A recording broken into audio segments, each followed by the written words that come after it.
Now today we will be dealing with Order 18 and Section 153B. Now why Section 153B? Order 18 तो फिर एक ठीक ठाक length का ऑर्डर है, उसमें कंसेप्चुअल ज़्यादा कुछ है नहीं, बहुत सिंपली बेयर एक्ट लेवल का है. लेकिन 153B मैंने क्यों मेंशन किया? देखिए 153B कहता है place of trial to be deem to be an open court. ठीक है, तो ये जनरल प्रिंसिपल ऑफ लॉ है. You will club section 153B with order 18. तो सेक्शन 153B क्या कहता है आपसे? वो कहता है कि as a matter of norm the public generally may have access to the court room. ठीक है, that is what is meant by the term open court. Open court बोला जाता है उसे जहां पे भी किसी पब्लिक जनरली को एक्सेस होती है कोर्ट रूम को, कोर्ट की प्रोसीडिंग देख सकते हैं, वो ट्रायल देख सकते हैं, वो तो ऐसी कोर्ट को कहा जाता है ओपन कोर्ट. इसका मतलब ये नहीं होता ओपन कोर्ट का मतलब कि कोर्ट के पास इंफ्रास्ट्रक्चर नहीं है, वो छत नहीं है या दीवार नहीं है. No, it doesn't mean that. Open court means that public generally has access to the courts. ठीक, वो प्रोसीडिंग्स देख सकती है, वो ट्रायल देख सकती है, etcetera. In contrast to the general principle of open court, there is in-camera proceedings. In-camera proceedings का क्या मतलब होता है? In-camera का मतलब वो वीडियो कैमरा की बात नहीं हो रही है यहाँ पे.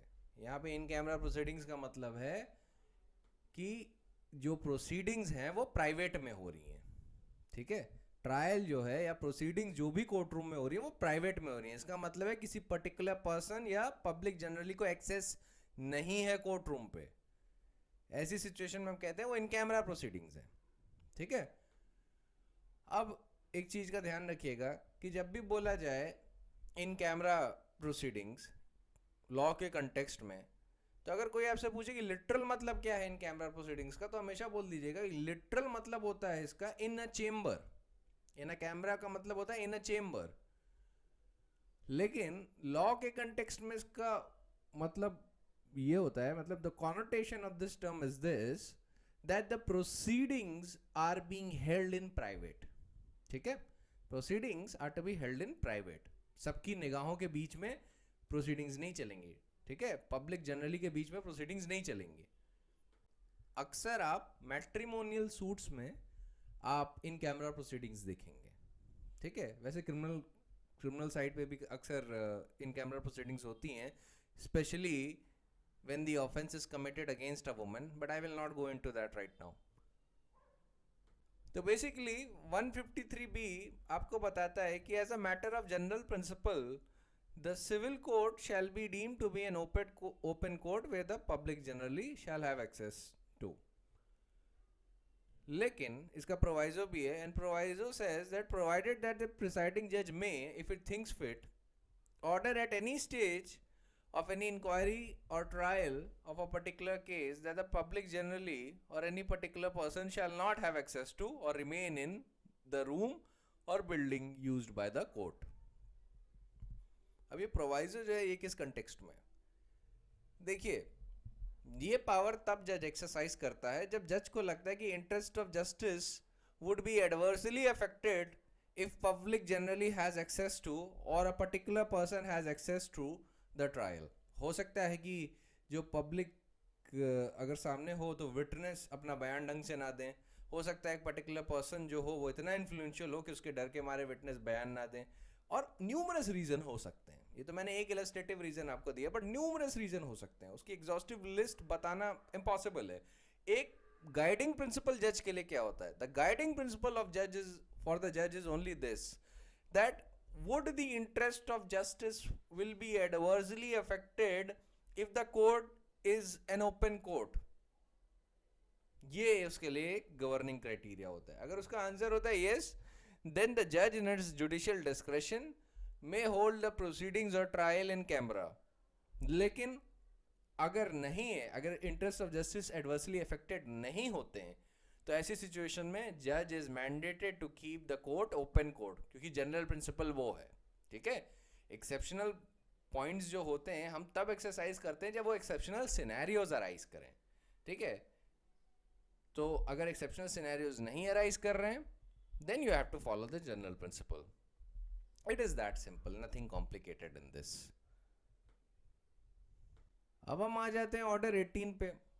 ऑर्डर 18 डील्स विद ट्रायल्स, ठीक है, लेकिन टाइटल हेड पे कहीं नहीं लिखा है ऑर्डर 18 के.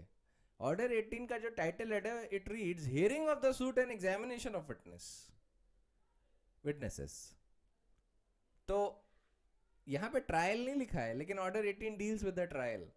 बेसिकली कॉमन सेंस की बात है, हियरिंग ऑफ द सूट और एग्जामिनेशन ऑफ विटनेस ट्रायल के ही दौरान होता है. So these proceedings are actually talking about the trial. लेकिन as a matter of academic importance, अगर कोई आप एक सवाल पूछ सकते हैं लोगों से, जस्ट टू टीज देम कि is order 18 literally speaking about trial, then you can say the title head कभी ऐसा मेंशन नहीं करता. लेकिन जब आप पूरा का पूरा ऑर्डर पढ़ेंगे, then you will realize that yes it is actually talking about trial. Hearing of the suit और एग्जामिनेशन ऑफ विटनेस कौन सी स्टेज पे होता है? ट्रायल की स्टेज पे होता है. It is basic common sense. तो अब हम आते हैं रूल 1 पे. वो कहता है right to begin. It says that the plaintiff has the right to begin unless the defendant admits the fact alleged by the plaintiff and contends that either in point of law or on some additional facts alleged by the defendant, the plaintiff is not entitled to any part of the relief which he seeks, in which case the defendant has a right to begin. तो देखिए, आपने evidence में पढ़ा होगा burden of proof, है ना? तो as a matter of norm, generally it is the plaintiff in civil suits which has the right to begin. Criminal cases में it is generally the prosecution who has the right to begin. Not generally, it is almost always the prosecution which has the right to begin. लेकिन जब civil case पे हम आते हैं तो हम ये सोचते हैं कि भाई देखिए, बर्डन ऑफ प्रूफ किस पे है? Burden of proof, initial burden of proof generally plaintiff पे होता है, द फर्स्ट वन. तो ये जो राइट टू बिगिन है ना, it follows from the rules of evidence. अब बर्डन ऑफ प्रूफ को लेके प्रोविजंस कहाँ है एविडेंस एक्ट में? सेक्शन 101 से 114 तक, ठीक है. They deal with burden of proof. And section 102 of the evidence act provides that the burden of proof lies on the party who would fail if no evidence at all were given on the either side. तो अगर plaintiff ने suit institute किया है और plaintiff कुछ begin ही ना करें, कुछ बोले ही ना आगे, तो सूट तो फेल कर जाएगा ना. तो it is then said that generally it is the plaintiff who has the right to begin. Plaintiff को सबसे पहले शुरुआत करनी होगी. He has to open up his case. पर यहाँ पे रूल 1 में एक बड़ी खास बात लिखी है कि किन्हीं situations में defendant has the right to begin. पर कब? When the defendant admits the plaintiff's claim. ये पहली situation है कि जो भी facts अलेज कर रहा है प्लेंटिफ, उसको एडमिट करता है और फिर कहता है कि either in the point of law or some additional facts the plaintiff is not entitled to relief. अभी कैसे फैक्ट्स हो सकते हैं? एक इलस्ट्रेटिव लिस्ट आपको बता देता हूं.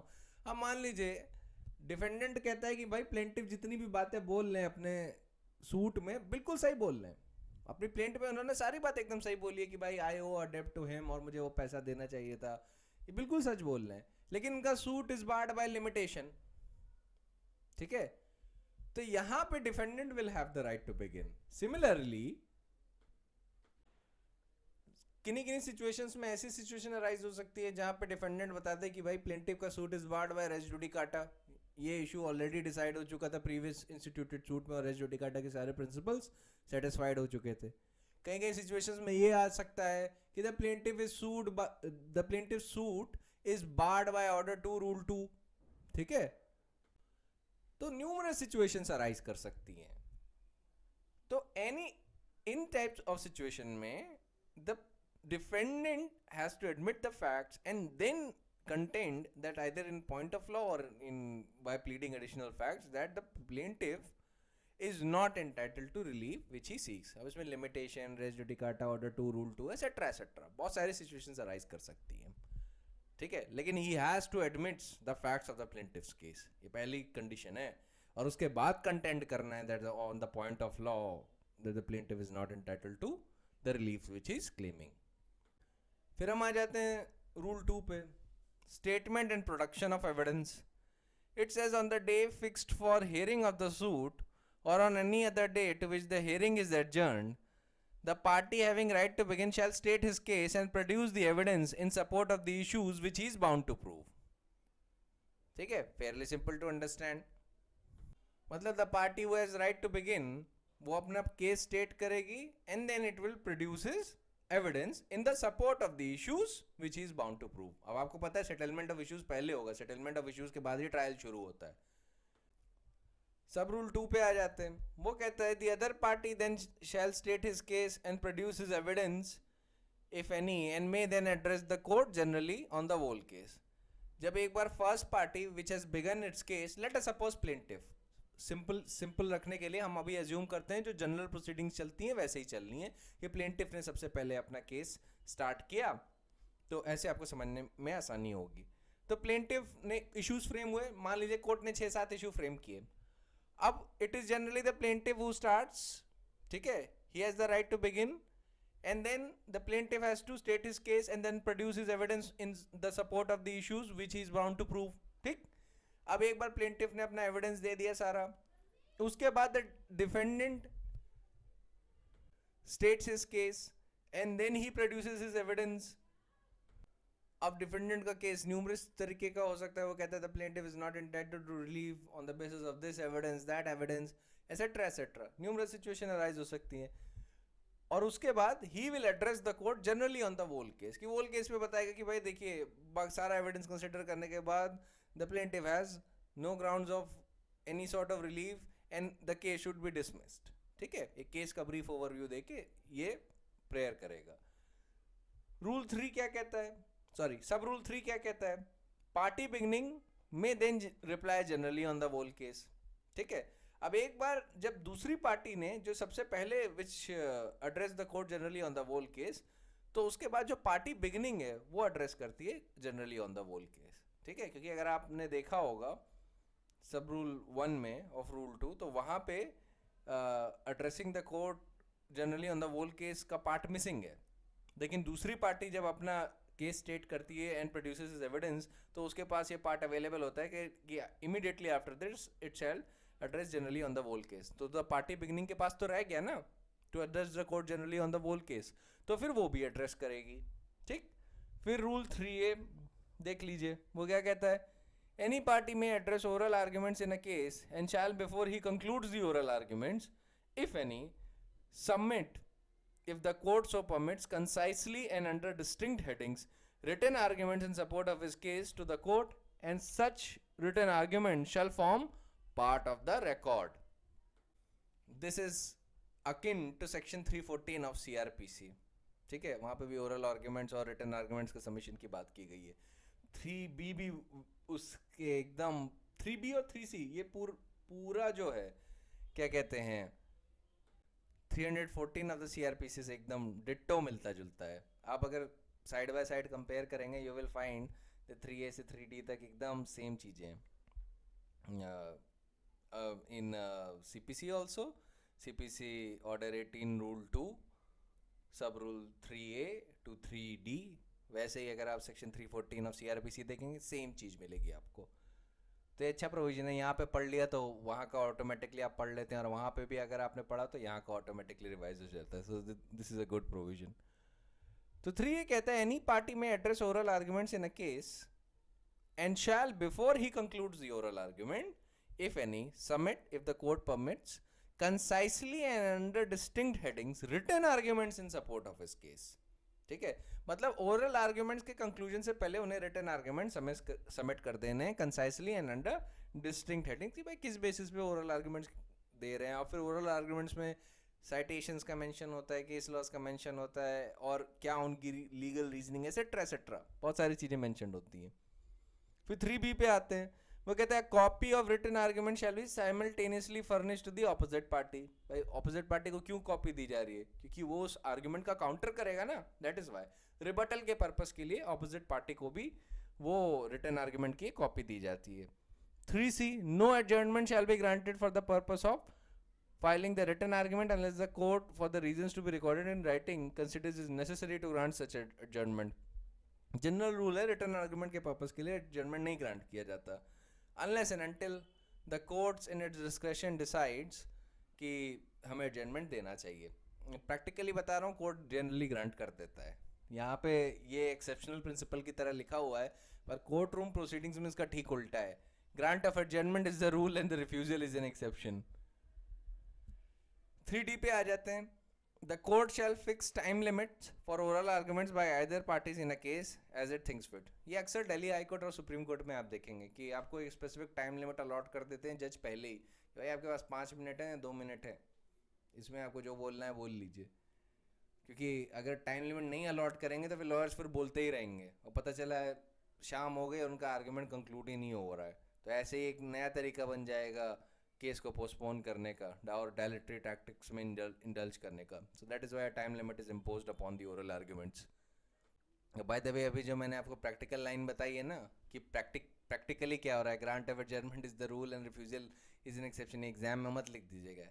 एग्जाम्स में इसका ठीक उल्टा है, क्योंकि आप थोड़ा बेयर एक्ट के लेवल की और लेजिस्लेचर के प्रिंसिपल्स की बात करते हैं। वहाँ पे आपको प्रैक्टिकल नहीं होना है, मतलब थोड़ा सा प्रैक्टिकल होना है, पर इतना भी नहीं कि आप ब्लंटली ट्रूथ बता दें, वरना नंबर कट आएंगे इतना सच बोलने पे। एग्जाम में बेयर एक्ट में जैसी चीज़ें मेंशन की हैं आपको वैसा ही मेंशन करना है, ठीक है। वहाँ पे वही चीज़ प्रैक्टिकली मेंशन करिए, दैट इज़ क्या कहते हैं, backed up by the courts. बाकी आपको अपने एक्सपीरियंसेस या कोर्ट रूम एक्सपीरियंसेस मेंशन करने की ज़रूरत नहीं, पर वैसे अगर आप कोर्ट जाएंगे तो आप लिटरली सारी चीज़ें खुद ही अपनी आंखों से देख लेंगे। अब रूल 3 पे आ जाते हैं, evidence where several issues. It says that where there are several issues, the burden of proving some of which lies on the other party, the party beginning may, at his option, either produce his evidence on those issues or reserve it by the way of answer to the evidence produced by the other party. And in the latter case, the party beginning may produce evidence on those issues after the other party has produced all of his evidence, and the other party may then reply specially on the evidence so produced by the party beginning, but the party beginning will then be entitled to reply generally on the whole case। तो basically ये provision आपको ये बता रहा है कि कभी कभी ऐसा होता है कि some points which have to be proved by evidence can be reserved by a party। वो कब रिजर्व करती है, जब उसे लगता है कि मैं इसलिए रिजर्व कर रही हूँ बिकॉज आई एम वेटिंग कि भाई दूसरी पार्टी क्या एविडेंस प्रोड्यूस करती है, क्योंकि जनरली देखा जाता है कि वो एविडेंस उस स्टेज पे प्रोड्यूस करना नेसेसरी नहीं है। सो द पार्टी बिगनिंग में reserve it by way of answer, ठीक। फिर जब दूसरी पार्टी जब एविडेंस लीड करती है तब जो पार्टी बिगनिंग है वो एविडेंस क्या कहते हैं ला सकती है जो उसने अर्लियर रिजर्व कर लिया था। अब जब ये जो पार्टी बिगनिंग थी, when it has produce that evidence which it has reserved earlier as a way of answer, तो ऐसी सिचुएशन में जो दूसरी पार्टी है जिसने उस एविडेंस के पॉइंट से कोई डील नहीं किया था, जो अभी नया नया प्रोड्यूस किया है which it was reserved earlier, तो ऐसी सिचुएशन में जो दूसरी पार्टी है, द अदर पार्टी है, इट में reply specially on the evidence so produce by the party beginning. अभी जो नया एविडेंस प्रोड्यूस किया है इसको लेके वो रिप्लाई कर सकती है, ठीक है। और जब वो ऐसा करती है तो party beginning will be entitled to reply generally on the whole case. वो पूरे वोल केस पे कोर्ट को एड्रेस कर सकती है उसके बाद, ठीक है। तो ये बहुत सिंपली इतनी सी बात कर रहे हैं, इससे ज़्यादा नहीं, इसमें कम्प्लेक्सिटी नहीं है, इसमें बस अवेयरनेस वाली बात है। ऑर्डर 18 में बस अवेयरनेस वाली बात है। एक जगह कंसेप्ट है उसको कहते हैं डी बेनी ऐसे एग्जामिनेशन, उस पर मैं अभी आऊँगा आगे। अब हम आ जाते हैं रूल 3A पे, that is party to appear before other witnesses. It says that where a party himself wishes to appear as a witness, he shall so appear before any other witness on his behalf has been examined unless the court for reasons to be recorded permits him to appear as his own witness at a later stage। अब ये जो rule है ये आपको बस इतनी सी बात बताता है कि देखिए जब एक लिस्ट ऑफ विटनेस दी गई है और उसमें जो पार्टी खुद एक विटनेस की तरह प्रोड्यूस होना चाहती है तो उसको सबसे पहले एग्जामिन किया जाता है, ठीक है। उसको सबसे पहले टॉप पे एग्जामिन किया जाता है, उसके बाद ही बाकी विटनेस को एग्जामिन किया जाता है। अब किन किन सिचुएशंस में कोर्ट जो है कह सकता है कि ओके अभी आपको एग्जामिन नहीं करते हैं, बाकी विटनेस को पहले एग्जामिन कर लेते हैं। ऐसी सिचुएशन अराइज हो सकती है कि मान लीजिए कि कुछ विटनेस हैं जो आउट ऑफ इंडिया जाने वाले हैं और उनका एग्जामिनेशन फिर बहुत डिफिकल्ट हो जाएगा। और जो पार्टी टू द सूट है वो तो प्रेजेंट ही रहेगी। तो ऐसी सिचुएशन में कोर्ट कह सकता है कि ओके, आपका एग्जामिनेशन अभी नहीं करेंगे, हम अभी उसको एग्जामिन कर लेते हैं जो विटनेस बाहर जाने वाले हैं, ठीक है, क्योंकि अगर वो इंडिया से बाहर चले गए तो फिर उनका एग्जामिनेशन बड़ा डिफिकल्ट हो जाएगा। तो ऐसी सिचुएशन में कोर्ट क्या कर सकता है, पहले उनको एग्जामिन कर लेगा, ठीक है। अब ये एग्जॉस्टिव चीज नहीं है, मैं इलस्ट्रेटिव आपको एक एग्जांपल दे रहा हूँ, this is not suppose to be exhaustive. Procedural law को कभी भी एग्जॉस्टिव एन्यूमरेशन की तरह मत लिया करिए, ठीक है। जहां पे मैं बता दूंगा प्रोविजन एग्जॉस्टिव है, वहां एग्जॉस्टिव है। अगर जहां मैंने नहीं बोला वो एग्जॉस्टिव है तो वो एग्जॉस्टिव नहीं है। जैसे ऑर्डर 22 एग्जॉस्टिव है अबेटमेंट के पॉइंट्स को लेके, ऑर्डर 22 इज एग्जॉस्टिव। वैसे ही कमीशंस के जो पॉइंट हैं section 75 read with order 26 in context of subordinate code वो भी एग्जॉस्टिव है, ठीक है, उनकी पावर्स को लेके, पावर टू अपॉइंट कमीशंस। तो सबऑर्डिनेट कोड्स को लेके वो एग्जॉस्टिव है। Padam Sen versus State of UP का जजमेंट है उस पॉइंट पे, मैं आपको पहले भी बता चुका हूँ। लेकिन अपार्ट फ्रॉम दीज ऑर्डर्स जो बाकी चीजें वो एग्जॉस्टिव नहीं है, ठीक है, जनरली। तो याद रखिएगा प्रोसीजरल लॉ जो है it has to be interpreted liberally in the interest of justice. तो अगर एग्जॉस्टिव एन्यूमरेशन हर सर्कमस्टेंसेस का हो जाता तो लेजिस्लेचर ना कर देता, है ना। तो लेजिस्लेचर ना कर देता, सीधे लिख देता हर सर्कमस्टेंसेस में ये होगा, इस सर्कमस्टेंसेस में ये होगा। पर लेजिस्लेचर ने नहीं लिखा, वो इसलिए नहीं लिखा because exhaustive enumeration is not possible. तो याद रखिएगा, मैं इलस्ट्रेशन जब देता हूं तो इसका मतलब है it is only for the illustrative purpose, आपको बस एक बताने के लिए कि okay so that you can have a working idea, ठीक है। कभी उसको एग्जॉस्टिव सिचुएशन की तरह मत लीजिएगा। नेक्स्ट रूल पे आ जाते हैं, deals with recording of evidence. Rule 4 कहता है कि in every case the examination in chief of a witness shall be on affidavit. ये मार्क कर लीजिए, पूछा जाता है हर बार, ठीक है, कि एग्जामिनेशन इन चीफ किस पे होता है, एफिडेविट पे होता है। And copies thereof shall be supplied to the opposite party by the party who calls him for evidence, provided that where the documents are filed and the parties rely upon the document, the proof and admissibility of such documents which are filed along with the affidavit shall be subject to the orders of the court. Sub rule 2 कहता है the evidence, cross examination and re-examination of the witness in attendance whose evidence examination in chief by the affidavit has been furnished to the court shall be taken either by court or by commissioner appointed by it, provided that the court may, while appointing a commission under this sub rule, consider taking into account the relevant factors, such relevant factors as it thinks fit. तो basically आपको अभी इस चीज पे focus करना है कि examination in chief is done on affidavit, ठीक है। एग्जामिनेशन इन चीफ कहाँ होता है, एफिडेविट। बहुत जगह पूछा जाता है, बहुत पॉपुलर है, तो ध्यान रखिएगा, मार्क कर लीजिए। अब जो रूल 4 का सब रूल 2 है वो आपको छोटी सी बात बताता है ये कि क्रॉस एग्जामिनेशन और री एग्जामिनेशन की जहां तक बात है, the evidence of such witness can either be taken by court और बाय कमिश्नर। याद रखिएगा, it is not the court और कमिश्नर विच क्रॉस एग्जामिन्स और री एग्जामिन्स, ये ऑपोजिट पार्टी करती है। एविडेंस का पॉइंट याद रखिएगा, मैं बता रहा हूं कि एविडेंस कौन लेगा। The evidence of such witness वो सब्जेक्टेड टू क्रॉस और re examination shell be taken either by court और बाय कमिश्नर, ठीक है। जब एग्जामिनेशन इन चीफ हो जाता है तो नेक्स्ट स्टेज होती है क्रॉस एग्जामिनेशन, और उसके बाद री एग्जामिनेशन की स्टेज अराइज हो सकती है, ठीक है। इसी ऑर्डर में होता है एग्जामिनेशन इन चीफ। तो एग्जामिनेशन इन चीफ किस पे होता है, एफिडेविट पे होता है। एग्जामिनेशन इन चीफ के बाद क्या होगा, क्रॉस एग्जामिनेशन होगा, है ना। क्रॉस एग्जामिनेशन के बाद री एग्जामिनेशन की सिचुएशन राइज कर सकती है। तो as far as the latter two are concerned, cross examination and re examination, उसका एविडेंस कौन लेगा, उसका एविडेंस कोर्ट भी ले सकता है या कमिश्नर उस पर्पस के लिए अपॉइंट कर सकता है। तो ये दोनों मार्क कर लीजिएगा।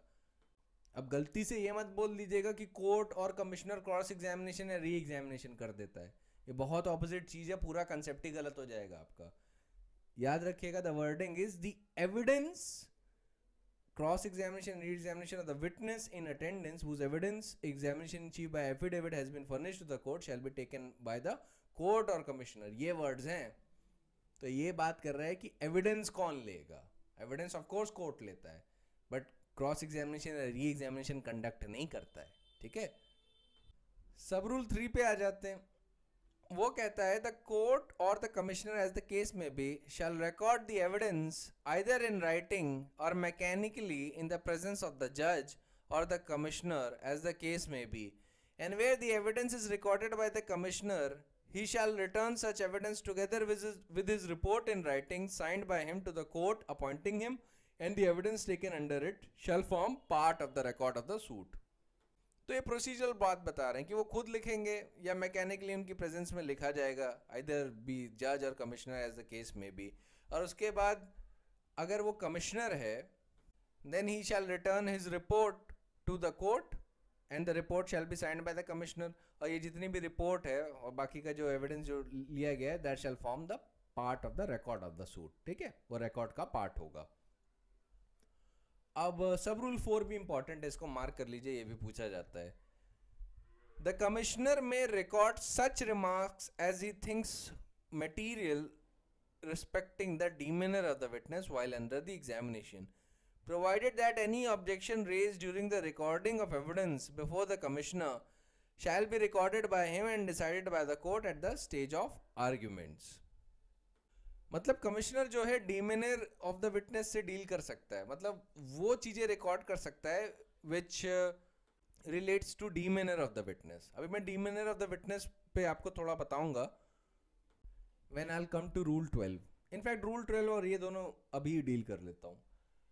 अब देखिए रूल 4 में, सब रूल 4 में कमिश्नर की बात की गई है. रूल 4 के सब रूल 4 में कमिश्नर की बात की गई है. He may record such remarks with respect to demeanour of the witness while who is under the examination. Rule 12 में कोर्ट की बात की गई है कि that the court may record such remarks as it thinks material respecting the demeanour of the witness while under the examination. इसका क्या मतलब है? पहले डिमेनर शब्द जानिए. देखिए demeanour is the outward behaviour of the person. आपने अक्सर देखा होगा कि आप अगर किसी व्यक्ति को एग्जामिन कर रहे हैं या किसी व्यक्ति से बात कर रहे हैं तो उसके कहने के तरीके से जज करने लगते हैं कि वो जो बोल रहा है वो सच है या नहीं.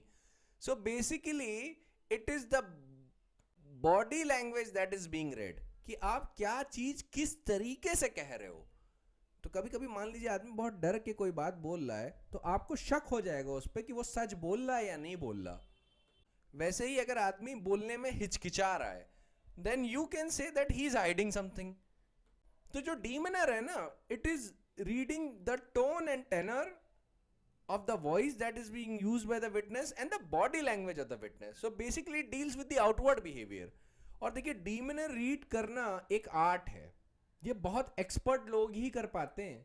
Not everybody, in fact 90% of the people are not fit to remark on demeanor of the witness. It is only the people who have of a very mature mind and who are experienced who can actually understand the demeanor of the witness and then record proper remarks on it. ये trial court की one of the biggest powers कही जाती है by the high court and supreme court. क्यों? क्योंकि देखिए the trial court has the advantage of looking at the witness, तो वो डिमेनर देख सकता है, उस पर रिमार्क्स लगा सकता है. हाई कोर्ट और सुप्रीम कोर्ट नहीं देख सकते. हाई कोर्ट और सुप्रीम कोर्ट रिकॉर्ड देखते हैं और उस रिकॉर्ड के बेसिस पे चीजें डिसाइड करते हैं. पर ट्रायल कोर्ट जो होता है वो एक्चुअल में विटनेस को देखता है. तो ये बोलता है सुप्रीम कोर्ट हमेशा कि ट्रायल कोर्ट के जजमेंट को सेट असाइड करने से पहले अपीलेट कोर्ट को अपने दिमाग में ये डाल लेना चाहिए कि it is the trial court which had the advantage of looking at the demeanour of the witness, something which the superior courts do not look into. ठीक है, superior courts do not have the advantage of looking at the witness itself. It is only the trial court which does. तो ये जो demeanor के remarks हैं काफ़ी important होते हैं, but rarely do you see a judge who is taking such an active interest कि वो demeanor of the witness पे भी remark करे. Rarely do you see. तो कमिश्नर के लिए वो पावर कहाँ है? रूल 4 के सब रूल 4 में. ठीक, कोर्ट के लिए वो पावर कहाँ है? रूल 12 में. ठीक है, तो मैंने अभी दोनों से डील कर लिया. अब प्रोवाइजो किस चीज की बात करता है रूल 4 की सब रूल 4 में? व्हाट डज द प्रोवाइजो से? वो कहता है कि अगर कोई ऑब्जेक्शन लिया गया है during recording of evidence before the commissioner, तो ये जो ऑब्जेक्शन है that shall be recorded by the commissioner and it shall be decided by the court at the stage of arguments, ठीक है, मतलब एविडेंस लेने के बाद, आर्ग्यूमेंट्स की स्टेज आती है एविडेंस लेने के बाद, तो आर्ग्यूमेंट्स की स्टेज पे डिसाइड किया जाएगा कि ऑब्जेक्शन इज आइदर सस्टेन्ड और ओवर रूल्ड। अब आ जाते हैं सब रूल 5 पे। वो कहता है report of the commissioner shall be submitted to the court appointing the commission within 60 days from the date of issue of commission unless the court extends the time thereof for reasons to be recorded. 60 days mark कर लीजिए, important है, ये period पूछा जाता है। Sub rule 6 पे आ जाते हैं, द हाई कोर्ट और द डिस्ट्रिक्ट जज as the case may be shall prepare the panel of commissioners to record the evidence under this rule. तो वो दोनों ही अथॉरिटी हाई कोर्ट और डिस्ट्रिक्ट जज को मार्क कर लीजिए, ये सारी चीज़ें पूछी जाती हैं। फिर हम आ जाते हैं सब रूल 7 पे, the court may by general और special order fix the amount to be paid for enumeration for services of the commissioner. सब रूल 8 पे आ जाते हैं, the provision of rule 16, 16A, 17 and 18 of order 26 so far as they are applicable shall apply to the issue, execution and return of the commissioner under this rule, the return of the commission under this rule। 7 और 8 इतना important नहीं है, बस ध्यान में रखना चाहिए कि अगर आप कमीशन अपॉइंट कर रहे हैं तो of course it would has some tie up with order 26। तो ये बस रूल्स का ध्यान रखिएगा कि कौन कौन से रूल्स और प्रोविजंस अप्लाई हो रहे हैं। बाकी आपको ये ध्यान रखना है, सबसे इंपॉर्टेंट जो चीज़ का ध्यान रखना है वो है रूल 4 का सब रूल 1 कि एग्जामिनेशन इन चीफ एफिडेविट पे होता है, ठीक। This is the most important thing. The next in line of importance is everything else, ठीक है, कि भाई जो रिपोर्ट होगी will it form the part of record of the suit or not. Of course it will form the part of the record of the suit. The report of commissioner will form the part of record of the suit. Commissioner may also record the remarks which relate to demeanor of a witness। फिर साथ में अगर कोई objection लिया गया है तो argument की स्टेज पे डिसाइड किया जाएगा। ऑब्जेक्शन अगर मान लीजिए कमिश्नर के सामने लिया गया है तो कमिश्नर ऑब्जेक्शन रिकॉर्ड करेगा और कोर्ट डिसाइड करेगा at the stage of the argument कि commissioner the objection is either sustained or overruled. उसके बाद क्या है, कमीशन अपनी रिपोर्ट कितने दिन में सेंड करेगा, 60 days पे। ये सारी चीज़ें इंपॉर्टेंट है। साथ में फाइनली एक जो चीज़ इंपॉर्टेंट है कि हाई कोर्ट और डिस्ट्रिक्ट जज shall prepare the panel of commissioner to record evidence. तो ये दोनों जो अथॉरिटीज़ हैं ये सारी चीज़ें पूछी जा सकती हैं। अब रूल 5 पे आ जाते हैं, how the evidence shall be taken in appealable cases. ये कहता है in cases which an appeal is allowed, जहाँ पे अपील का प्रोविजन है, the evidence of each witness shall be a taken down in the language of the court की language में लिया जाएगा, first in writing by or in presence and under the personal direction and superintendence of the judge। या तो जज खुद लिखेगा या अपनी प्रेजेंस में अपने स्टेनो से लिखवाएगा या जज की सुपरिटेंडेंस में वो एविडेंस रिकॉर्ड किया जाएगा। Secondly from the dictation of the जज डायरेक्टली ऑन द टाइपराइटर। जज बोल लें, जज साहब बोल लें और वो जो उनके जो कोर्ट रूम में जो उनके असिस्टेंट्स हैं they will type it on the typewriter. Clause B कहता है द जज for the reasons to be recorded so directs be recorded mechanically in the language of the court in the presence of the जज। अब एक और चीज याद रखिए, देखिए मॉडर्न सिनेरियो में क्या हो रहा है ना कि जजेस often lack the requisite staff. तो वो लोग अब क्या कर रहे हैं कि कंप्यूटर में वो खुद ही या तो टाइप कर लेते हैं, और कुछ जुडिशियल ऑफिसर्स कुछ ज़्यादा ही हाईटेक हैं, अच्छी बात है, उन्हें होना भी चाहिए, इट इज़ नेसेसरी, वो voice to text software use करते हैं। अब वॉइस टू टेक्स्ट सॉफ्टवेयर क्या होता है, देखिए वॉइस टू टेक्स्ट सॉफ्टवेयर वो सॉफ्टवेयर्स होते हैं जो जब आप बोलते हैं कुछ तो उसे टेक्स्ट फॉर्मेट में क्रिएट कर देते हैं कंप्यूटर पे। तो ये भी चीज़ें यूज़ हो रही हैं and I sincerely think that it is a welcoming change. इन सारे सॉफ्टवेयर को ज़्यादा यूज़ करना चाहिए। One of the best voice to text converter is Dragon Anywhere. That is one of the best softwares for conversion of your speech into text format. वैसे Google Assistant भी एक है, पर Google Assistant उतना अच्छा नहीं है, but it is good enough, free है वो, सबसे अच्छी बात है। वैसे एक speech to text का भी सॉफ्टवेयर आता है। ये सारे वो सॉफ्टवेयर्स होते हैं जो उतने एक्चुअली एक्यूरेट नहीं होते जितने प्रीमियम सॉफ्टवेयर्स होते हैं जैसे Dragon Anywhere, लेकिन दे आर गुड इनफ क्योंकि ये फ्री है। ड्रैगन एनीवेयर फ्री नहीं है। So getting back to the point, जजेस often use these types of software as well, लेकिन वो से कुछ ही जजेस हैं जो ऐसा करते हैं। Usually they wait for the steno and the other court staff to actually reduce the evidence of witness into writing. अब आगे बढ़ते हैं। रूल 6 कहता है when the depositions to be interpreted, वो कहता है when the evidence is taken down in a language different from that in which it is given and the witness does not understand the language in which is taken down. मतलब जब witness ने एक language में बात की है पर court की लैंग्वेज डिफरेंट हो सकती है और डिफरेंट लैंग्वेज में फिर लिखा गया है, तो ऐसी सिचुएशन में जिस लैंग्वेज में उसका एविडेंस रिकॉर्ड किया गया है it would be interpreted to the witness. ठीक है, अब मान लीजिए ऐसी सिचुएशन मान लीजिए कि वो तमिलियन है, वो दिल्ली की कोर्ट में डिपोज कर रहा है, तो let us suppose the deposition is taken down in English language. ठीक है, इंग्लिश लैंग्वेज में लिया जाता है। अब उस तमिलियन को इंग्लिश नहीं आती है, तो वो जो भी डिपोजिशन जो टेकन डाउन किया गया है that shall be interpreted to that witness. ठीक है, फेयरली सिंपल टू अंडरस्टैंड। वैसे ही मान लीजिए the evidence is given by a resident of Andhra Pradesh in the court of Delhi. ठीक है, he speaks in Telugu and he understands only Telugu और evidence भी उसने तेलुगु में दिया है, पर एविडेंस जो रिकॉर्ड हुआ है वो इंग्लिश में रिकॉर्ड हुआ है। तो कोर्ट की क्या ड्यूटी बनती है in accordance with this rule? जो डिपोजिशन जो रिकॉर्ड हुआ है that shall be explain to the witness in the Telugu language. ठीक है, ये वही लैंग्वेज है जिसने उसमें एविडेंस दिया है। So that is what this rule is saying, ज्यादा कॉम्प्लिकेशन इसमें भी नहीं है। We come to rule 7. It says evidence taken down under section 138 shall be in the form prescribed by the rule 5 and shall be read over and signed and as occasion may require interpreted and corrected as it were the evidence taken down under that rule. Basically, let me tell you that section 138 only is about the power of the high court to require evidence to be recorded in English. high court direction दे सकता है lower courts को कि भाई उस अगर जिस case में appeal allowed होती है कि एविडेंस जो आप रिकॉर्ड कर रहे हैं वो आप इंग्लिश में रिकॉर्ड करेंगे, ये डायरेक्शन दे सकता है। तो उसी के कंटेक्स्ट में बात की गई है रूल 7 में। अब बात बस सिंपल से इतनी सी की गई है कि अगर मान लीजिए हाई कोर्ट ने लोअर कोर्ट को डायरेक्शन दिया कि record the evidence in English, तो आप वैसे ही रिकॉर्ड करेंगे जैसे कि रूल 5 में प्रिस्क्राइब किया गया है। It shall be read over and signed as the occasion में रिक्वायर। और अगर मान लीजिए विटनेस ने किसी और लैंग्वेज में एविडेंस दिया है और आपने एविडेंस रिकॉर्ड किया इंग्लिश में ऑब्वियसली, और इंग्लिश उसे नहीं समझ में आती, तो ऐसी सिचुएशन में आप क्या करेंगे?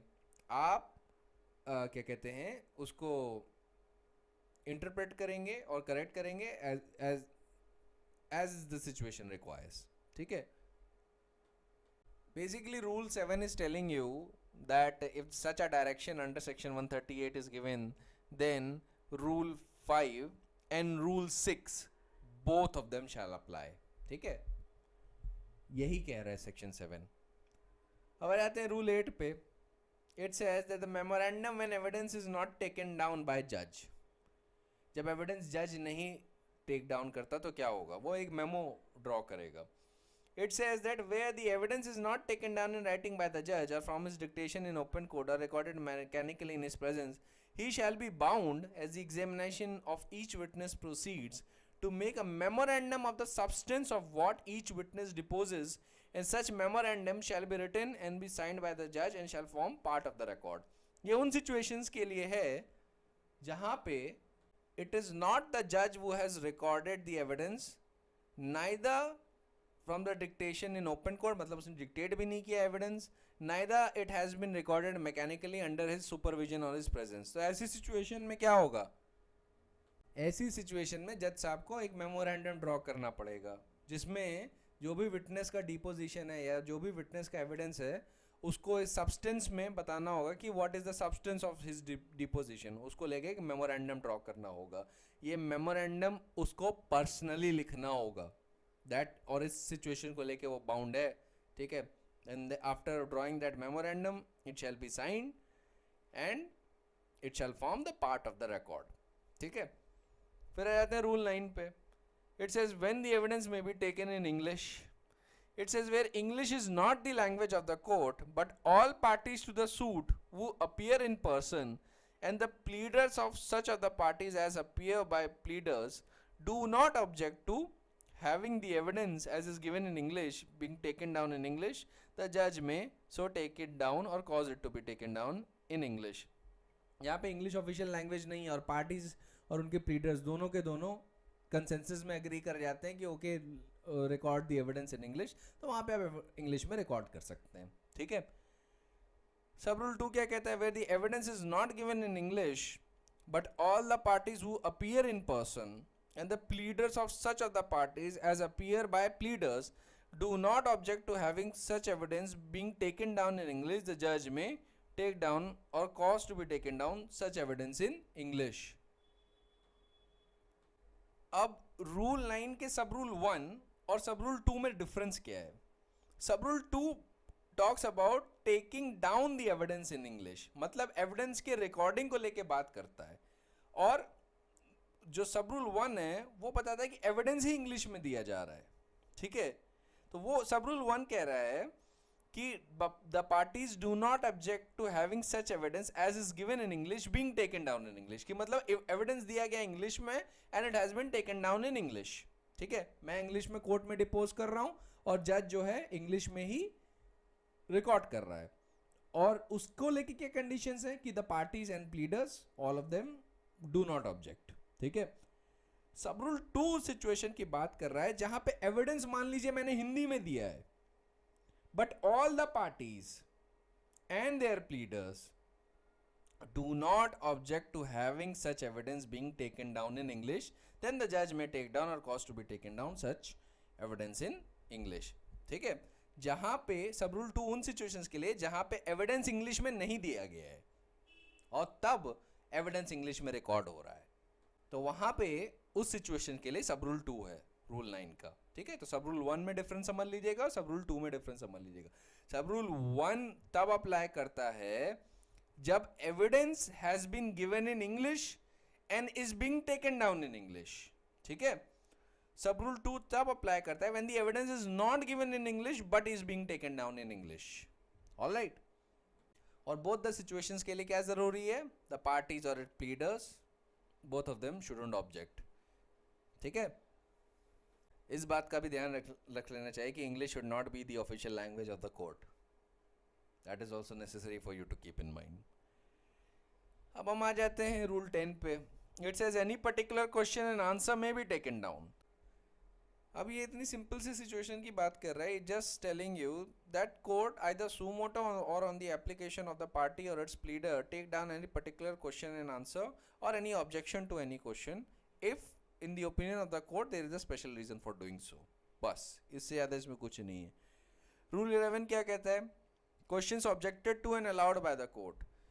It says where any question put to a witness is objected to by a party or his pleader and the court allows the same to be put, the judge shall take down the question, the answer, the objection and the nature and the name of the person making it together with the decision of the court thereon. मतलब ये क्या कह रहा है कि जहां पे कोई सवाल पुट किया गया है विटनेस को और एक ऑब्जेक्शन रेज करती है पार्टी या इट्स प्लीडर और कोर्ट अलाउ कर देता है कि okay not standing the objection you put that question to the witness, तो जज जो है उस सवाल को नोट डाउन करेगा, उस सवाल का जवाब नोट डाउन करेगा, उस ऑब्जेक्शन को नोट डाउन करेगा और उस पर्सन का नाम नोट डाउन करेगा जिसने वो ऑब्जेक्शन दिया, ठीक है, together with the decision of the court on that question कि भाई ऑब्जेक्शन अलाउ करना चाहिए या नहीं, उस वाले डिसीजन को लेके बात हो रही है। कि अब मान लीजिए आपने ऑब्जेक्शन रेज किया और जज को लगता है कि नहीं इस ऑब्जेक्शन को ओवररूल कर देना चाहिए, this objection does not have any merit, तो ऐसी सिचुएशन में कोर्ट को अपना डिसीजन लिखना होगा कि मैं इस ऑब्जेक्शन को ओवररूल कर रहा हूँ और क्यों कर रहा हूँ, ठीक है। रूल 12 तो हम लोग ऑलरेडी डिस्कस कर चुके हैं तो उस पर एलैबोरेशन की अब कोई ज़रूरत नहीं है। रूल 13 पे आ जाते हैं। अब ये रूल 13 जो है ये बात करता है कि अनअपीलेबल केसेस में क्या मेमोरेंडम होगा एविडेंस का। ये कहता है in cases in which an appeal is not allowed, जहाँ पे अपील अलाउ नहीं है, तो it shall not be necessary to take down or dictate or record the evidence of the witness at length, ठीक है। पूरा एज इट इज पूरे का पूरा बाय वर्बैटिम आपको रिकॉर्ड नहीं करना होगा द एविडेंस ऑफ विटनेसेस, क्योंकि अपील पे मैटर जाना ही नहीं है, अपील अलाउड ही नहीं है। पर जज as the examination of each of the witness proceeds shall make in writing or dictate directly on typewriter or cause it to be mechanically recorded a memorandum of the substance of the of what the witness deposes. तो memo होगा substance का। देखिए substance क्या होता है, substance ये होता है कि आपने मान लीजिए एक एविडेंस दिया, ठीक है, पूरा इलेबोरेटेड, तो मुझे उतना रिकॉर्ड करना है कि बेसिकली आप कह क्या रहे हैं, क्या सब्सटेंस है आपकी स्पीच का, इतनी सी चीज रिकॉर्ड करनी है। पूरा का पूरा वर्ड बाय वर्ड आप जो बोल रहे हैं उसको रिकॉर्ड करने की मुझे कोई जरूरत नहीं है एज अ जज, ठीक है। तो ये बस उतनी सी बात कर रहा है। लेकिन कब अप्लाई करेगा, अनअपीलेबल केसेस पे। ऐसा memorandum shell be signed by the जज और otherwise authenticated and shall form part of the record. एक चीज ध्यान रखिएगा, अपील नहीं अलाउड है इसका मतलब ये नहीं कि रिवीजन नहीं हो सकता और रिव्यू नहीं हो सकता। ये ध्यान रखिएगा, ये रिवीजन और रिव्यू दोनों अलाउ हो सकते हैं given the circumstances are fitting for the exercise of such power. फिर हम आ जाते हैं रूल 15 पे। रूल 15 क्या कहता है? It says power to deal with evidence taken down before another जज। It says where a judge is prevented by death, transfer or other causes from concluding the trial of a suit, his successor may deal with any evidence or memorandum taken down or made under the foregoing rules as if such evidence or memorandum had been taken down or made by him or under his direction under the said rules, and may proceed with the suit from the stage at which his predecessor left it.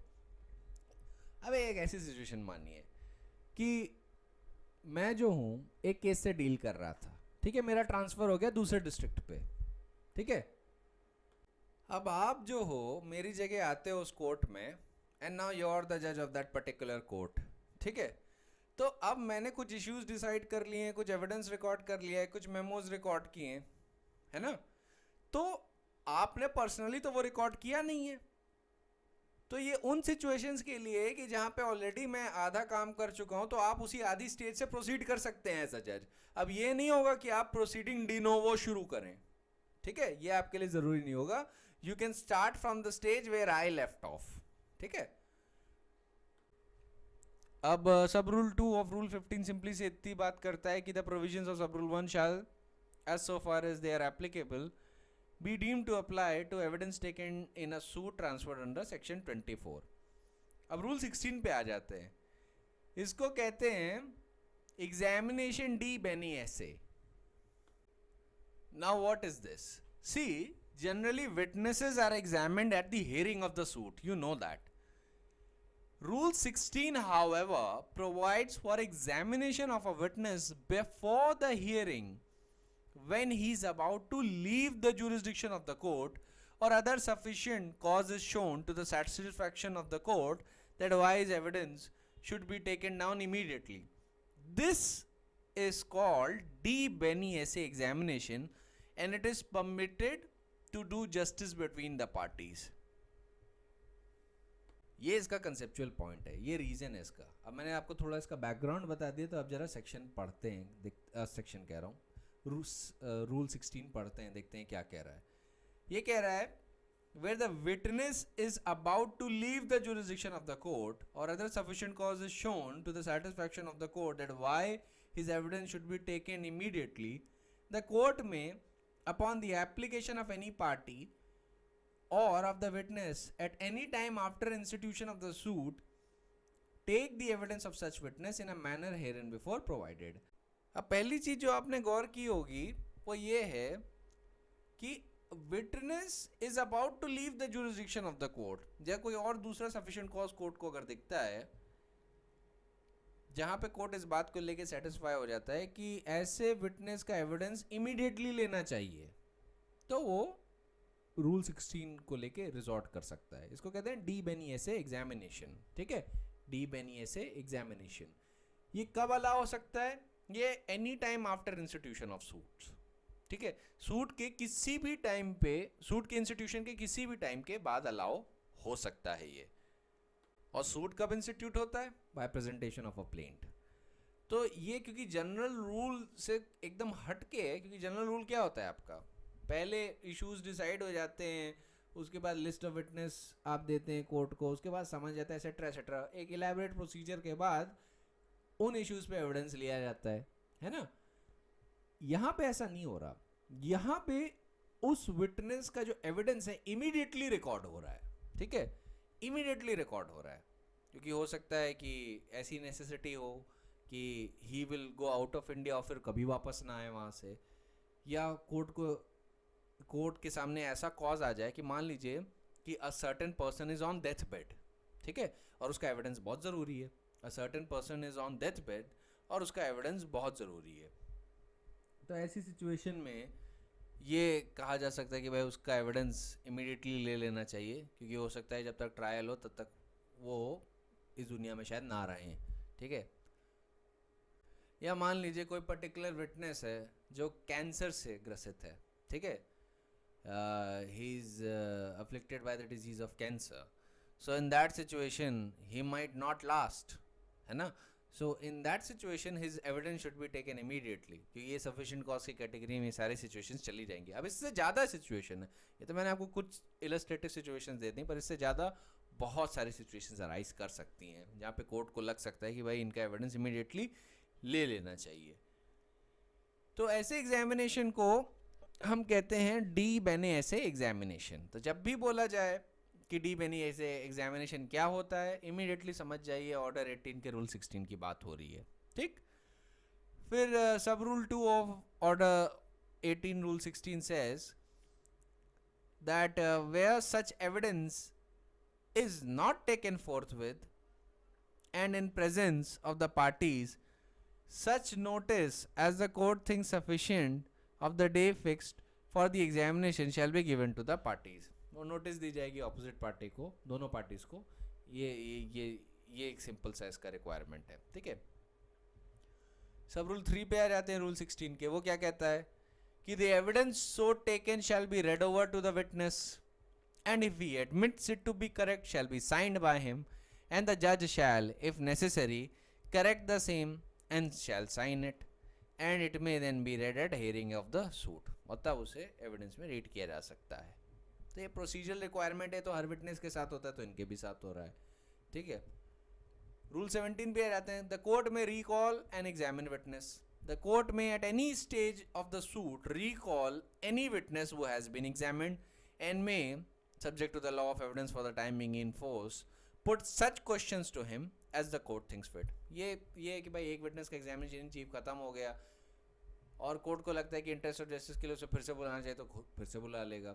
अब मान लीजिए किसी witness का examination chief, cross examination, re examination सब खत्म हो गया, ठीक है, पर फिर कोर्ट को लगता है कि इंटरेस्ट ऑफ जस्टिस में इसका एग्जामिनेशन बहुत जरूरी है, तो उसको रिकॉल कर सकता है। तो basically this deals with the power of the court to recall and re examine witness, ठीक है। ये कब एक्सरसाइज करेगा? जब भी उसे नेसेसरी लगता है, ठीक है, जब भी उसे नेसेसरी लगता है तब वो ये पावर एक्सरसाइज कर सकता है।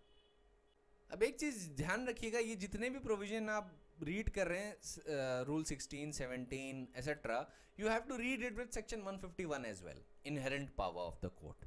कभी कभी ऐसी सिचुएशन अराइज कर सकती है जो इन रूल्स में ना फॉल करे, बट इंटरेस्ट ऑफ जस्टिस के लिए you might need to exercise your inherent power, ठीक है।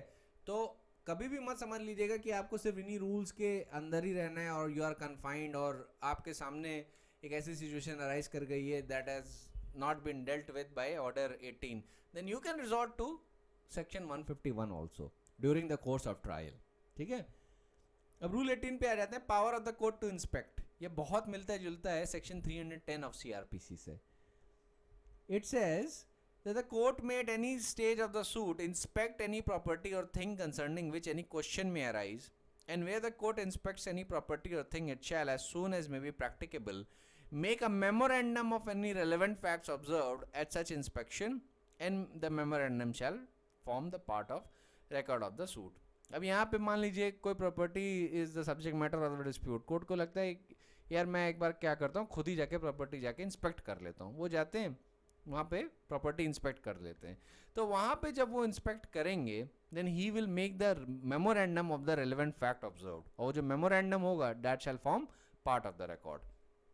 रूल 19 सिंपली से आपको ये बताता है कि notwithstanding anything contained in this rule, court may instead of examining witnesses in open court direct their statements to be recorded on commission under rule 4A of order 26। अब मान लीजिए कोई पर्सन ऐसा है जो मूवी नहीं कर, मान लीजिए ही इज पैरालाइज्ड, ठीक है, वो बेड रिडन है, मूव ही नहीं कर सकता, और उसका एविडेंस बहुत नेसेसरी है for the purpose of a civil suit, तो क्या होगा, कोर्ट कहेगा नहीं आप आइए तभी हम आपका एविडेंस रिकॉर्ड कर सकते हैं, no he may appoint the commission and get him examined, it is that simple. ठीक है, तो हमेशा प्रोसीजर लॉ में इंटरलिंकिंग को लेके बहुत अवेयर रहा करिए, उसको लेके अवेयर रहेंगे तो कभी भी किसी भी सिचुएशन में नहीं फंसेंगे।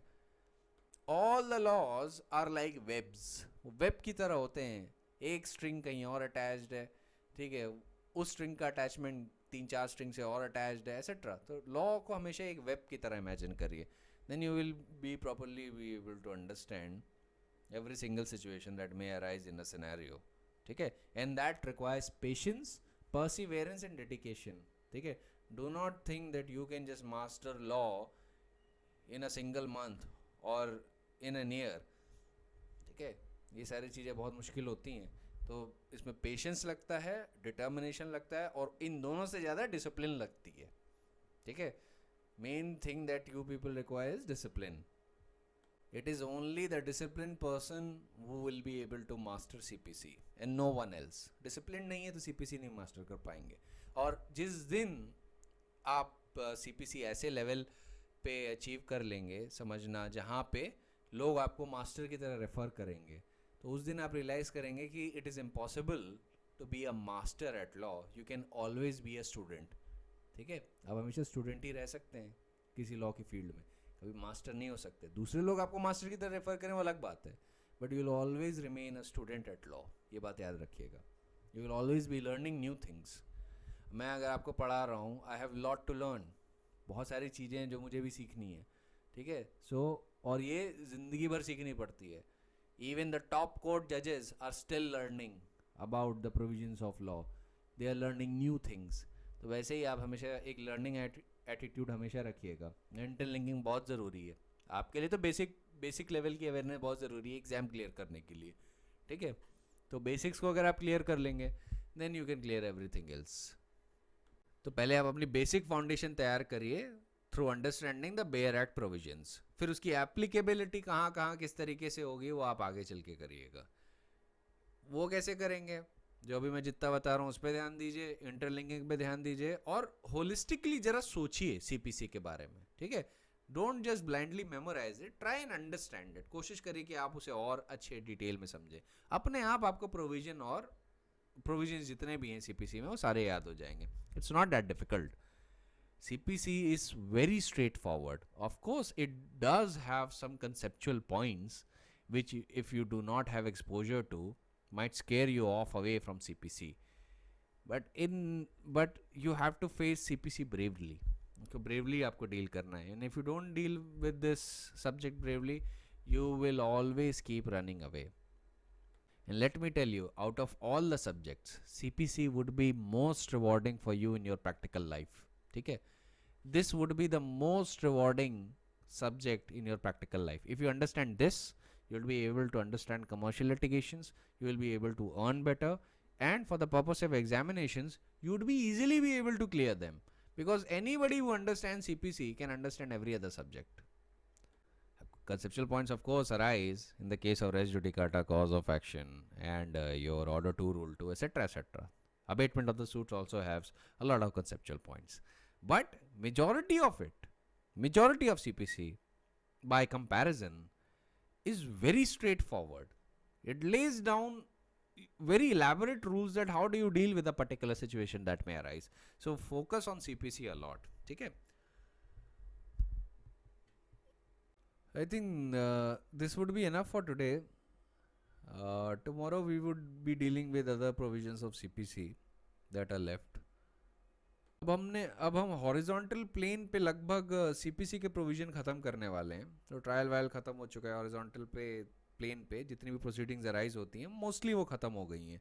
अब हम थोड़ा आगे चल के प्रोसीडिंग्स थोड़ा अपवर्ड की तरफ वर्टिकली मूव करेंगे, अपील की साइड पे मूव करना शुरू करेंगे थोड़ा आगे चल के, ठीक है। अभी भी कुछ छोटी मोटी चीज़ें बची हैं, जैसे abatement of the suits, adjournments et cetera, judgment and decree, तो वो तो शॉर्ट में डील हो जाएगा, उसमें उतनी कोई बड़ी बात नहीं है। अबेटमेंट आपको बताना होगा, उसमें थोड़ा कंसेप्चुअल पॉइंट्स है। Now let us talk about order 17 as well. See, Order 17 talks about adjournments. It says that the court may, if sufficient cause is shown, at any stage of the suit, grant time to the parties or to any of them, and may from time to time adjourn the hearing of the suit for reasons to be recorded in writing, provided that no such adjournment shall be granted more than 3 times to a party during hearing of the suit. अब सेलेम Advocates Bar association का case आपको याद होगा, उसमें ये जो 3 times की जो लिमिट है ना एडजमेंट्स की, ये मैंडेटरी नहीं डायरेक्टरी है, ठीक है. This is not mandatory but directory. अभी बताया दे रहा हूँ, लिख लीजिए. Salem Advocates Bar Association has held that this time limit of this number of times that the adjournments can be granted can be greater than 3 times. तो हालांकि legislature ने shall लिखा है but court ने इसको may पढ़ा है. Alright. Sub-rule 2 talks about cost of adjournment. It says in every such case the court shall fix a day for further hearing of the suit and shall make such order as to cost occasioned by adjournment or such higher cost as the court deems fit. अब Supreme Court ने कहा है lower courts को कि they should exercise the power to impose higher cost liberally. ठीक है, liberally provisions को exercise करना है, क्योंकि adjournments एक ऐसा malaise है कोर्ट में जो आपको अक्सर देखने को मिलता है. In fact supreme court recently was very much angry on the subordinate courts that the adjournments are granted at the drop of the hat. ठीक है. The case name was Gayatri versus M. Girish. It was reported in 2016. Volume number 14 supreme court cases, page number 142. ठीक है. अब उसमें supreme court ने बोला था कि ये जो एडजर्नमेंट्स की प्रॉब्लम है इसको अवॉइड करने की बहुत ज़रूरत है, और access to speedy justice is regarded as a human right which is deeply rooted in foundational concept of democracy, and such a right is not only the creation of law but is also a natural right. This right can be fully ripened by the requisite commitment of all concerned with the system. It cannot be regarded as a facet of utopianism, because such a thought is likely to make a right a mirage, losing the centrality of purpose. Therefore, whoever has a role to play in justice dispensation system cannot be allowed to remotely conceive of a casual approach. अब ये supreme court ने adjournment के context में बोला है. Actually हुआ क्या था इस केस में, ऑर्डर 18 के रूल 17 की एप्लीकेशन दायर की गई थी, और अक्सर ये एप्लीकेशन दायर की जाती है as a means of delaying the proceedings. ठीक है. रिकॉल ऑफ द विटनेस पे जब रिकॉल करेगा कोर्ट तो उसमें टाइम लगेगा, है ना, और टाइम लगेगा तो हियरिंग एडजर्न होना एक नेचुरल कॉन्सिक्वेंस है, राइट. हियरिंग एडजर्न होना एक नेचुरल कॉन्सिक्वेंस है. तो उसी कॉन्सेप्ट को लेके सुप्रीम कोर्ट ने बोला था कि ये जो डायलेटरी टैक्टिक्स जो यूज़ होती है ना, इन पे लगाम लगाने की ज़रूरत है. And the courts must make sure that they exercise their power to impose cost liberally upon the parties. देखिए, एक तो कॉस्ट इम्पोज नहीं होता, ऊपर से adjournments are granted at the drop of the hat. तो जो भी पार्टी प्रोसीडिंग्स डिले करना चाहती है वो ऐसा फाउल प्ले करने से क्यों रुकेगी विच डिलेज द प्रोसीडिंग्स. जो भी डिले करना चाहता है वो तो डिले करेगा, क्योंकि कोई कॉन्सिक्वेंस ही अटैच नहीं है. नंबर ऑफ एडजर्नमेंट्स मांग लो जो ड्रॉप ऑफ द हैट पे मिल जाते हैं, और क्या कहते हैं, कॉस्ट इम्पोज होता नहीं है, या जहाँ कहीं भी होता है तो नॉमिनल कॉस्ट इम्पोज हो रहा है. तो basically the courts are mandating, specially the Supreme Court, कि impose higher cost and don't allow these adjournments at the drop of the hat. Let me take out one observation from Gayatri versus M. Girish. The Honorable Supreme Court said that in the case at hand, the examination in chief continued for long and the matter was adjourned 7 times. The defendant sought adjournment after adjournment for cross-examination on some pretext or the other, which are really not entertainable in law. But the trial court eventually granted permission subject to payment of costs. Regardless of the allowance extended, the defendant stood embedded on his adamantine platform and prayed for adjournment as if it was his right to seek adjournment on any ground whatsoever and on any circumstance. The non-concern of the petitioner defendant shown towards the proceedings of the court is absolutely manifest. The disregard shown to the plaintiff's age is also visible from the marathon of interlocutory application filed. A counsel appearing for a litigant has to have institutional responsibility. The Code of Civil Procedure so commands, and the applications are not to be filed on the grounds which we have referred to herein above, and that too in such a brazen and obtrusive manner. It is wholly reprehensible. The law does not countenance it, and if we permit ourselves to say so, the professional ethics decries such practice. It is because such acts are against the majesty of law. तो basically आप number of इंटरलोक्यूटरी applications डाल रहे हैं, बार बार एडजर्नमेंट्स की application डाल रहे हैं, बार बार recall of the witness की एप्लीकेशन डाल रहे हैं अंडर ऑर्डर 18 रूल 17. क्यों कर रहे हैं आप प्रोसीडिंग्स डिले करना चाह रहे हैं, है ना. That is why often you see the case name that plaintiff का नाम लिखा होता है और फिर बगल में ब्रैकेट्स में लिखा होता है dead, represented through legal representatives.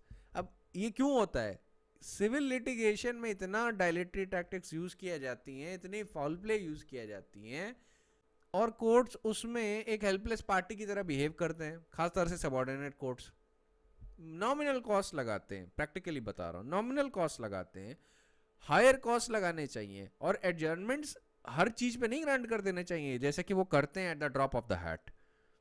तो ये जो केस लॉ है बहुत इंपॉर्टेंट है एडजर्नमेंट्स को लेके. सुप्रीम कोर्ट ने बहुत बहुत ज़्यादा डांटा है सबऑर्डिनेट कोर्ट्स को एंड कोर्ट्स इन जनरल्स को कि adjournment shouldn't be granted at drop of the hat.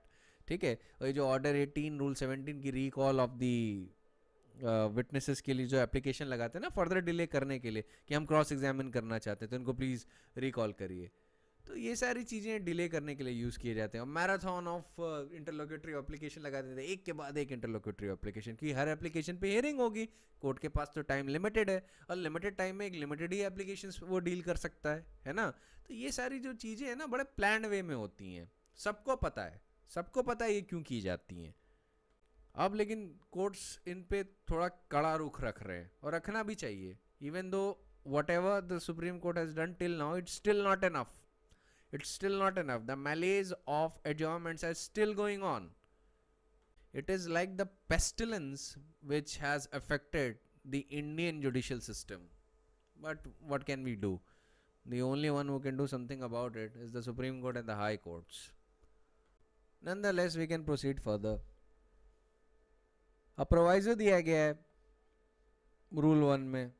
Proviso कहता है when the hearing of the suit has commenced, it shall continue from day to day until all witness in attendance has been examined, unless court finds that for the exceptional reasons to be recorded by it, the adjournment of the hearing beyond the following day is necessary. फिर clause B कहता है कि no adjournment shall be granted at the request of the party except when the circumstances are beyond the control of the party. See, the fact that the pleader of the party is engaged in another court shall not be a ground for adjournment. ये तो बिल्कुल भी ground of adjournment नहीं होता, पर अक्सर you will find कि courts इस बात पे adjournment ground कर रहे हैं. That is not a proper exercise of discretion. D है where the illness of the pleader or his inability to conduct the case for any reason other than his being engaged in another court is put forward as a ground for adjournment. The court shall not grant the adjournment unless it is satisfied that the party applying for adjournment could not have engaged another pleader in time. ये क्या कहता है?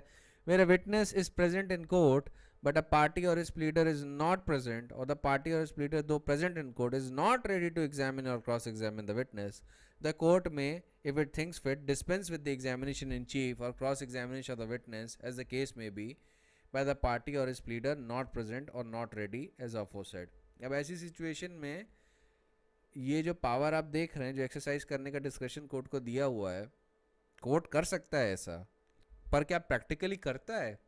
To be very honest मैंने तो नहीं देखा करते हुए, पर करना चाहिए, क्योंकि अक्सर ये बोला जाता है कि प्लीडर नहीं आए हैं, मैटर एडजर्न. ये कोई तरीका नहीं होता how do courts behave in this situation. और अगर कोई भी party is not prepare to cross examine, then एक दो बार मौका दिया जा सकता है, पर उसके आगे नहीं कि आप हर बार रेडी नहीं होते. We are dispensing with the cross examination or examination in chief as the case may be. अब जो एग्जामिन करने को तैयार ही नहीं है, then the court doesn't want to waste his judicial time. ठीक है. अब ये जो जितना भी प्रोवाइजो में जो चीज़ें दी हुई हैं ये आपको याद करनी होगी एग्जाम के लिए. जो भी एग्जाम में अपेयर करना चाहते हैं ना, उनको ये सारी चीज़ें ध्यान में रखनी होंगी. याद बैटिम नहीं करनी होंगे, बस ये ध्यान रखना होगा कि कहाँ पे कोर्ट क्या क्या कर सकता है. कि एक्सेप्शनल रीजंस जब हों तभी एडजर्नमेंट देना चाहिए, या सर्कमस्टेंसेस पार्टी के कंट्रोल के बियॉन्ड हो तभी उसकी रिक्वेस्ट को ग्रांट करना चाहिए फॉर एडजर्नमेंट, ठीक है। The fact that the pleader is engage in another court is not a ground for adjournment. अगर प्लीडर इल है तो फिर ये भी देखना चाहिए कि क्या इतना टाइम था कि जो पार्टी थी could have engage in other council, etcetera etcetera. ये सारी चीज़ें आपको देखना है, आप इसे शॉर्ट में भी बता सकते हैं, ज़्यादा लंबा एलैबोरेशन करने की ज़रूरत नहीं है। रूल 2 क्या कहता है? Procedure if the party fails to appear on the day fixed, where on any day to which the hearing of the suit is adjourned, the parties or any of them fail to appear, the court may proceed to dispose of the suit in one of the modes directed in that behalf by order 9 or make such other order as it thinks fit। मतलब अगर आप नहीं आए उस दिन पे तो order 9 की जो भी रूल्स एप्लीकेबल होते हैं आप पे वो अप्लाई किया जा सकता है। और आप जानते हैं ऑर्डर 9 में जो रूल्स दिए गए हैं वो कितने सीवियर हो सकते हैं। डिफेंडेंट अगर नहीं आता है तो एक्स पार्टी डिक्री पास हो सकती है, और अगर प्लेंटिव नहीं आता तो सूट डिसमिस हो सकता है। You should be aware regarding order 9।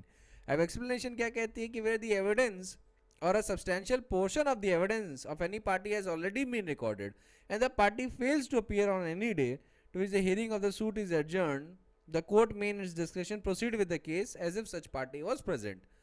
अब ऐसी सिचुएशन तब अराइज करती है कि जब मान लीजिए प्लेंटिव का एविडेंस कंप्लीट हो चुका है और वो नहीं आया, ठीक है। अब डिफेंडेंट को क्या कहते हैं, अपना केस इंट्रोड्यूस करना है और फिर अपना एविडेंस लीड करना है।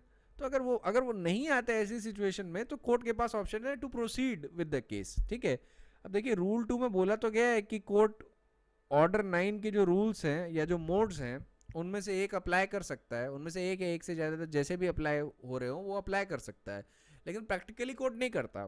कोर्ट का प्राइमरी काम है जस्टिस डिस्पेंस करना।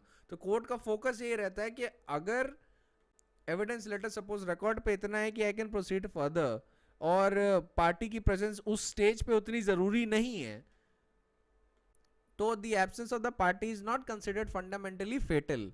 लेकिन अगर आप पार्टी टू द सूट हैं तो ध्यान रखिएगा ये जो एब्सेंस का रिस्क है वो लेना नहीं चाहिए, क्योंकि उसके कॉन्सिक्वेंसेस ग्रेव हो सकते हैं। तो एक्सप्लेनेशन में जो ग्राउंड दिया गया है वो अगर अप्लाई कर गया तो ठीक है, लेकिन अगर नहीं किया तो कोर्ट ने ऑर्डर 9 का कोई मोड चूज कर लिया तो ये भी सिचुएशन तो अराइज हो सकती है। तब क्या करेंगे? तब they would be a problem. फिर हम आते हैं रूल 3 पे। कोर्ट में proceed notwithstanding either party fails to produce evidence etcetera. ये कहता है when any party to the suit to whom the time has been granted fails to produce his evidence or to cause attendance of his witness or to perform any other act necessary to further progress of the suit for which time has been allowed, the court may, notwithstanding such default, if the parties are present, decide the suit forthwith, mark करिएगा इसको, or if the parties or if any of them is absent, proceed under rule 2। तो rule 2 के हिसाब से भी चल सकता है अगर चाहे तो, अगर पार्टीज आर एब्सेंट। अगर प्रेजेंट हैं तो सूट को फोर्थविथ डिसाइड कर दे। रूल 3 कब अप्लाई करता है? रूल 3 तब अप्लाई करता है कि मान लीजिए आपने ऑब्जर्नमेंट ऑब्टेन किया to produce a particular witness और to produce a particular document और any other kind of evidence, और आप कर नहीं पाए, ठीक है, आप नहीं कर पाए। तो ऐसी सिचुएशन में कोर्ट के पास क्या ऑप्शन है? Court has the option notwithstanding such default that it may decide the suit forthwith if both the parties are present। और अगर पार्टीज एब्सेंट हैं या उनमें से कोई एक एब्सेंट है देन इट में ऑल्सो प्रोसीड अंडर रूल 2। तो रूल 2 में क्या ऑप्शंस दिए गए उनसे कंप्लाई कर सकता है। There is no complexity in order 17। Order 17 में आपको बस इस चीज़ का ध्यान रखना है, जो 3 टाइम्स का जो पीरियड दिया गया है ये एब्सोल्यूट नहीं है, ठीक है। क्या नहीं है? एब्सोल्यूट नहीं है। ऐसा नहीं है कि कोर्ट 3 से ज़्यादा एडजर्नमेंट नहीं दे सकता, वो 3 से ज़्यादा एडजर्नमेंट दे सकता है, ठीक है, एज एंड व्हेन नेसेसरी, बहुत ज़्यादा एडजर्नमेंट दे सकता है, लेकिन देना नहीं चाहिए, बात ये है। तो slam advocates Bar association versus union of India में ये बोला गया था ये जो 3 टाइम्स है ये एब्सोल्यूट लिमिट नहीं है। इंटरेस्ट ऑफ जस्टिस के लिए कभी कभी एडजर्नमेंट देना ज़रूरी हो जाता है, लेकिन एडजर्नमेंट तभी देना चाहिए when it is necessary in the interest of justice. It shouldn't be granted at the drop of the hat. तो आप हमेशा सैलम एडवोकेट्स बार एसोसिएशन और जो मैंने आपको केस बताया गायत्री वर्सेस एम गिरीश, ये ज़रूर इंक्लूड करिएगा अपने आंसर में, थोड़ा अच्छा इंप्रेशन पड़ता है उसका, ठीक है। तो ये हो गया आपको order 17 and 18। Nothing else, nothing further remains to be done, so this is complete. Now, tomorrow we will see some other provisions of CPC that are important. So, that is it for today. I would see you tomorrow.